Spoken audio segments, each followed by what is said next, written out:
Hi, this is Graphically Alex coming at you with all things fat related. If that's something that interests you, please subscribe. I'd love to have you. So today we're going to react to who used to be AntiDietPilot.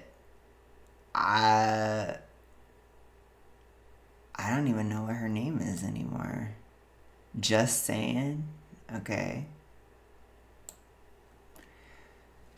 All right, girly. Rebrand, hard rebrand. So let's go ahead and see how she's doing, and then we will react to it after. So this is short enough where I'm going to just play the whole thing, and then we'll go through it again. Going back to being fat ever again. And guys, I'm never going back to being fat ever again. And saying this, I know, is like, bitch, what the fuck are you talking about? You talked about eating recovery, body positivity, all these things. I lost so much weight in such a short amount of time. The way that society treats me, I'm never going back to being fat. I'm gonna just be real, honest, and raw with you. It's a different type of fat phobia that I feel like doesn't get as like highlighted enough. It's the fear of being fat because of how other people treat you, not the fear of being fat, period. Like, I did not think I was ugly. I did not think anything negative about myself when I was in a larger body, like, at all. I was still a confident, bad bitch. However, the way that society treated me, I did not even realize was subpar to how I'm treated now. I just thought everyone was a piece of shit, which is still kind of true. But the way that people will like let me onto the train first, hold the door open for me, compliment me 20,000 times more than they used to. And it's nothing about me has changed except for my weight. So fuck society for making women feel that way. But also, I'm just going to keep it raw and real. I don't ever want to go back to being treated like that. Why the fuck would I want to do that? Hell no. I'm staying this size for as long as I'm able to. And I'm going to check in with myself regularly. My doctor said I can weigh myself like once a week. I've gone to like once a month just so I don't obsess over it, but I need to get myself to once a week, and I just want to make sure that I'm maintaining my weight, period. I don't give a fuck. As long as I don't like spiral into like eating tendencies or anything like that, I'm maintaining this weight. And while I'm maintaining this weight, I'm still going to continue to advocate for fat people because I hate the way that society treats fat people. It's unfair, it's stupid, it's discriminatory. I hate it so much. Rant over. Guys, I'm never going back. Okay. So what do I think this is? This is kind of like this is not great. It's not good. It's basically, I lost the weight and I'm going to talk about it, but I'm going to talk about it in a way that is super reinforcing to other people's toxic ritualistic mindsets and behaviors so that they'll leave me alone.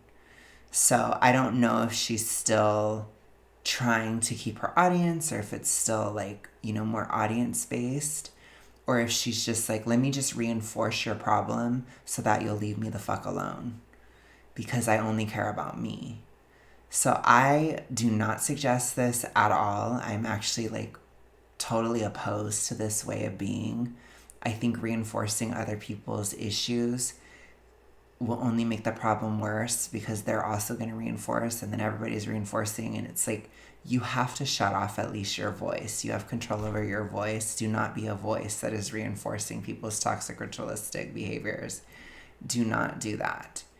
All we can do is like control what we do.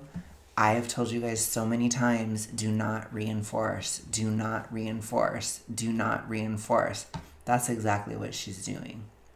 So what is the overall message? The overall message is everything you think about being overweight is true. You should either desperately try to get out of it in bad ways, or you should victimize yourself over it, feel vindicated, and then use that energy to continue to be INGE. That's basically what she's promoting. So she's gone to the complete opposite of what she quote unquote was before. She's actually actively reinforcing fall by the letter D. And she'll get a bunch of praise in her comments for doing so. Because if you reinforce people's toxic coping mechanisms, they will leave you alone. And they'll praise you and they'll say, you're so amazing that you reinforce my coping mechanism. They won't literally say that, but that's basically, you will get love for reinforcing it. And it's bullshit. So let's go ahead and break it down. Being fat ever again. And saying this, I know, is like, bitch, what the fuck are you talking about? You don't have to justify it. You don't need to be fat. You could have said, I don't ever want to be fat ever again, period. That's it. You don't have to answer to anybody. You don't have to justify it. There's no reason to be fat. So there's no reason to justify. So that should have just been it. That's all she needed to say.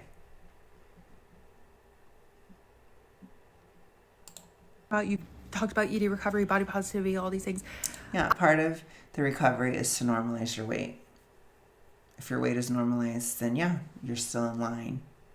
See? Maybe she could have said that too. Part of recovery is normalizing my weight, and my weight is normal. So I'm recovered. That's not reinforcing. Would you get hate for that? Yeah, probably. But is it reinforcing? No, it's not. It sure as hell isn't. I lost so much weight in such a short amount of time. The way that society treats me, I'm never going back to being fat. I'm going to just be real, honest, and raw with you. So I think for her, she cannot cope with she has to create some kind of external reason or excuse. Like, she doesn't have a strong enough self-esteem, in my opinion. This is just my opinion about her. She doesn't have a strong enough self-esteem to stand on business and to be within her own reasons for doing something. There has to be some other external force that is making her do this. She can't just take credit for what she did or, again, stand on her action. She has to have an excuse, which that's not necessarily toxic ritualistic. That's just like a generalized character flaw, and it's immature. It's like immaturity. That's the best way I could put it. It's giving teenage. It's giving teenager. So it's immature, but it's not toxically ritualistic. It's just kind of cringe. That's all. It's a little bit cringy. But I have my own teenage moments in my 30s, which is very embarrassing. I'm not proud of it at all. But I'm not throwing stones in glass houses here, but I'm just pointing out what it is. Different type of fat phobia that I feel like doesn't get as highlighted enough. It's the fear of being fat because of how other people treat you. Okay, that is completely highlighted constantly. In fact, it's literally an MSP trope. I literally talked about it on the channel for 6 months because it is so common. It's all anybody says. And I think it's actually reinforcing. It's very negative.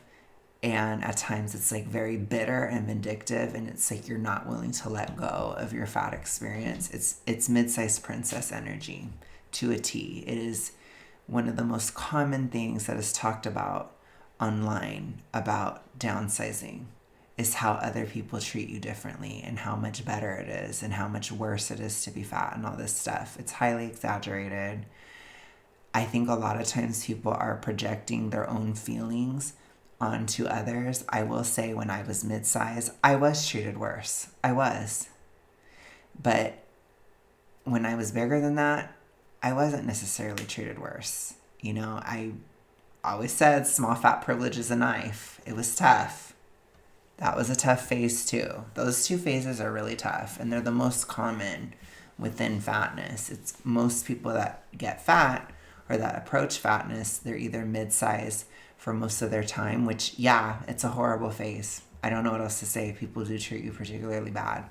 Or they're just more willing to make comments and stuff. Or that small fat phase where a lot of people get bullied or treated badly because you're just kind of at the center of the spectrum. Everybody has something to say, and it's to a certain extent.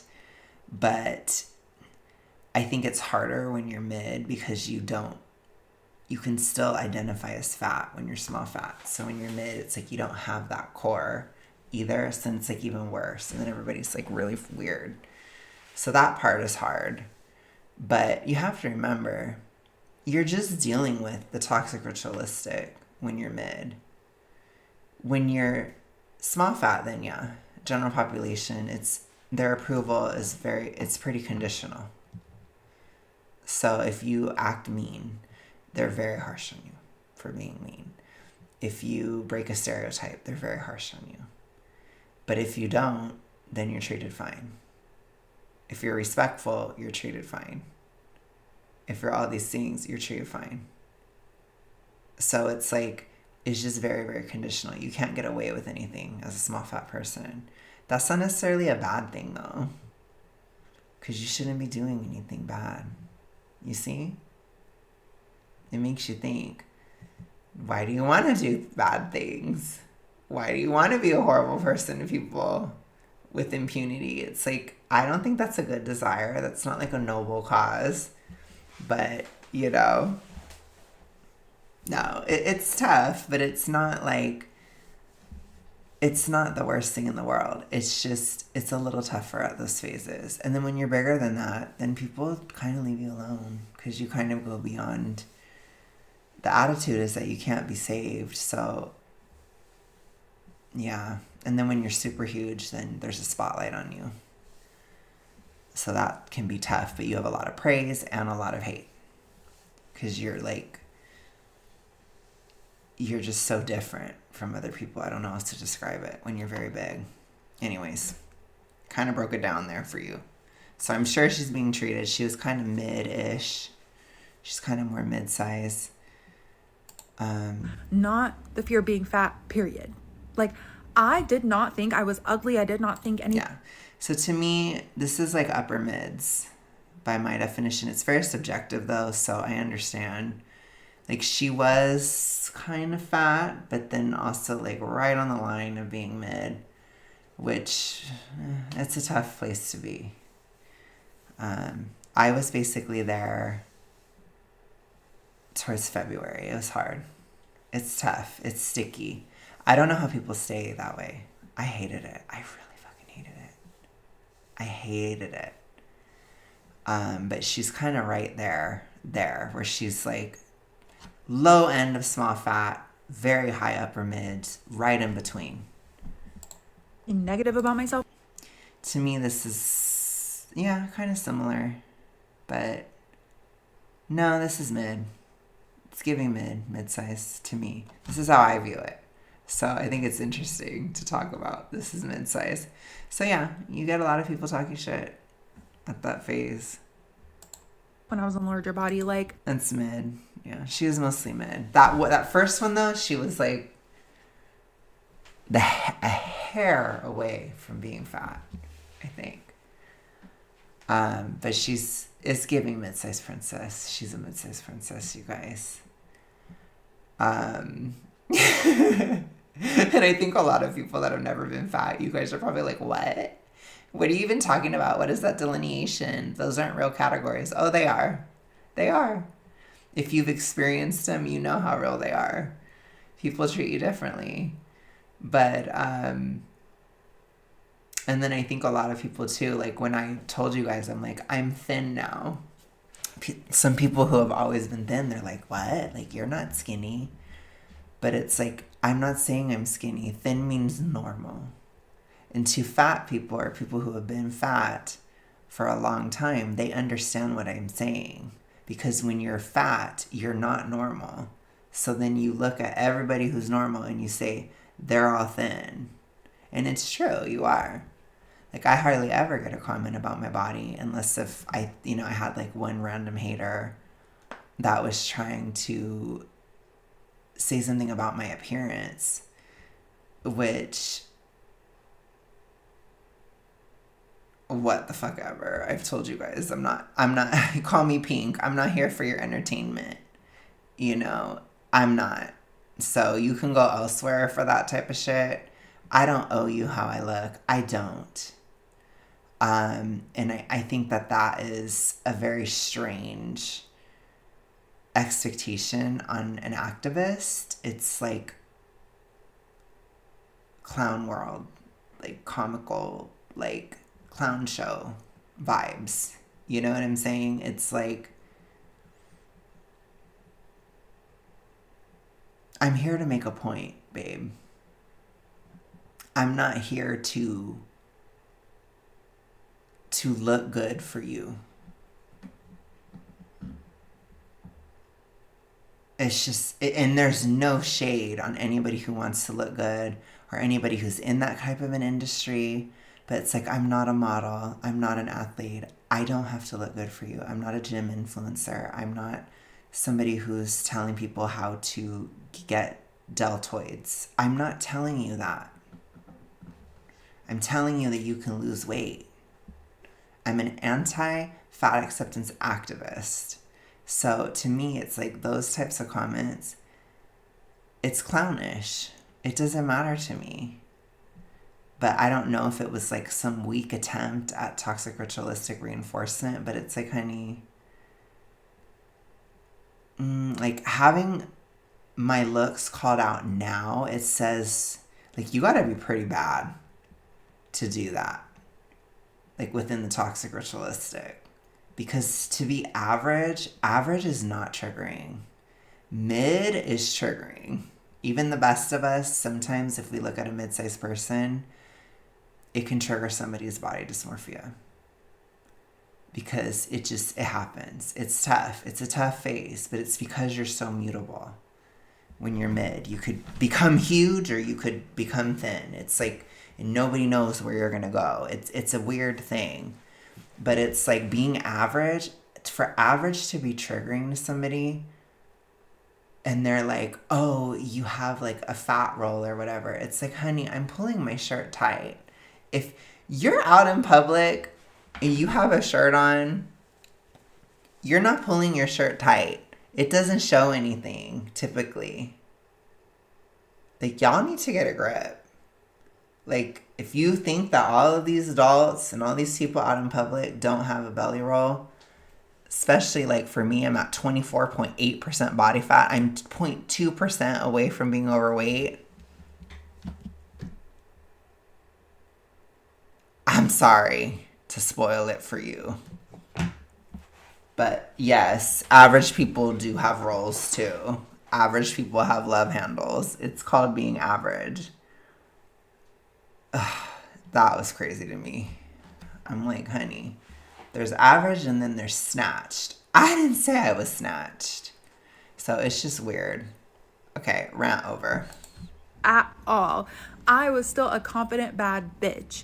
However, the way that society treated me, Were you? I doubt it. I did not even realize was subpar to how I'm treated now. I just thought everyone was a piece of shit, which is still kind of true. Okay, if everybody's still one, then it's not any different. You need to pick a lane, girl. Like, you're starting to contradict yourself. To me, I think it's just becoming average. It's the chorus goes silent. So you blend in. You blend in, you're normal. And honestly, I'm here for it, and I'm here to tell you. Because I know for so many people who are fat, that's all they want to hear is, I can be normal again. You can. You can be normal again. Just don't post a picture of yourself pulling your shirt tight. You might trigger somebody with Anna. Be careful. I'm just kidding. Kidding, but not. But it's like, other than that, babe, which again, I mean, it's a very small number of the population, like 2% or something. It's very small. Other than that, it's like, honey, just wear your shirt normally. You're going to be okay. You're going to be normal. Congratulations. You can be normal again. I promise. And I know I need to talk about it because I know that matters to a lot of people. And so I'm going to say it. You can be normal. I promise you can. You know how much of a complainer I am. You know how extra I am. You know that I would tell you, oh, I just want to feel normal in it. You heard me say that the whole time I was mad. You heard me bitch the whole time. If the bitching is quieting, you'll be okay. You'll be okay, babes. But the way that people will like let me onto the train first, hold the door open for me, compliment me 20,000 times more than they used to. And it's not. I don't know. I think her attitude might be different. I know her attitude, like when I saw her when she was mid-size, her attitude was trash. Like it was horrible. I don't know if it's that much better, to be honest, because I don't keep up with her, but it seems better in this video. I mean, it was a very low bar, if we're going to be honest. Her attitude was horrible, which again, I'm not even judging her. My attitude was horrible when I was mid too. It's tough. It's not fun. So, I don't know. I'm not even judging her for it, but it's like, still, girly, when you're not mid anymore and your attitude improves, it does make a difference. It really does. And how other people treat you too. Because they're like, ooh, it's like everybody around you kind of, they take a breath of relief. It's like, oh, thank God, that shit is over. Ooh, that's how people feel. That's how a lot of people felt when I wasn't MSP anymore. They're like, oh, thank God, I'm sure. They're like, it's like a sigh of relief because it is a lot. It's a lot. I don't know how people live that way for years. I'm going to be real with you guys. Mid is not acceptable. Do not stay mid. Do not be overweight. It's not healthy. It's not a healthy phase. It's not healthy for your mood. It's not healthy for your body. You swell so drastically all the time. It's just crazy. It drives you nuts. And it's, if you have body dysmorphia and you're mid, it's tough because you fluctuate a lot because you're not healthy. So do not accept it. Be average at least. So for me on this channel, average is the standard. So if you want to have a love handle, okay, that's fine. But you're average. You know, you're not overweight. You're Gucci. I'm within the hair of being overweight. I could become overweight in like after a big meal. It would be nicer to have a bit more proximity, to be honest. But hey, made it. Nothing about me has changed except for my weight. So fuck society for making women feel that way. But also, I'm just going to keep it raw and real. I don't ever want to go back to being treated like that. Why the fuck would I think that you just felt that way, period. You know, it's not fun. Being mid is not fun. It just isn't. I want to do that? Hell no. I'm staying this size for as long as I'm able to. And I'm okay, well, just say that you made a decision and just stick to it. And that's fine. You don't have to prove anything to anybody. You don't. I don't either. I don't. I proved my case. My case was you can become normal again. And I made it. Anything else is just bonus. It's extra. I fulfilled what I set out to do. So, that's what I have to say. I'm gonna check in with myself regularly. My doctor said I can weigh myself like once a week. I've gone to like once a month just so I don't obsess over it, but I need to get myself to once a week, and I just want to make sure that I'm maintaining my weight, period. I don't give a fuck. As long as I don't like spiral into like ED tendencies or anything like that, I'm maintaining this weight. And while I'm maintaining this weight, I'm still going to continue to advocate for fat people because I hate the way that society You're not, though. You're toxically ritualistic. Like, you're toxic. You're doing toxic ritualistic reinforcement. That's not advocating for fat people. That's keeping them it's keeping them in their issue. So you're not actually doing anything to help. So let's just be very, very clear about that. You're not helping, period. Now, I'm happy for you. I'm happy for you to be at a weight that you're pleased with. I'm happy that you're at a healthy weight, that you've normalized your weight. I'm so happy for you on a personal level. And I don't mean that like sarcastically, like I literally mean it. But you're not helping anybody else get there. So let's keep that in perspective, okay? People, it's unfair, it's stupid, it's discriminatory. I hate it so much. Rant over. Guys, I'm not. Okay. All right. So my rant is over too. Thank you guys so much for watching. I will see you guys again soon. Have a good day. Have a good night. Have a good life. No, I'm just kidding. You better come back before your life is done. You're not allowed to leave. I'm just kidding. Kidding, but no. You need to subscribe if this is the first one you watched. Have a nice day, night, whatever. I'll talk to you guys later. Bye.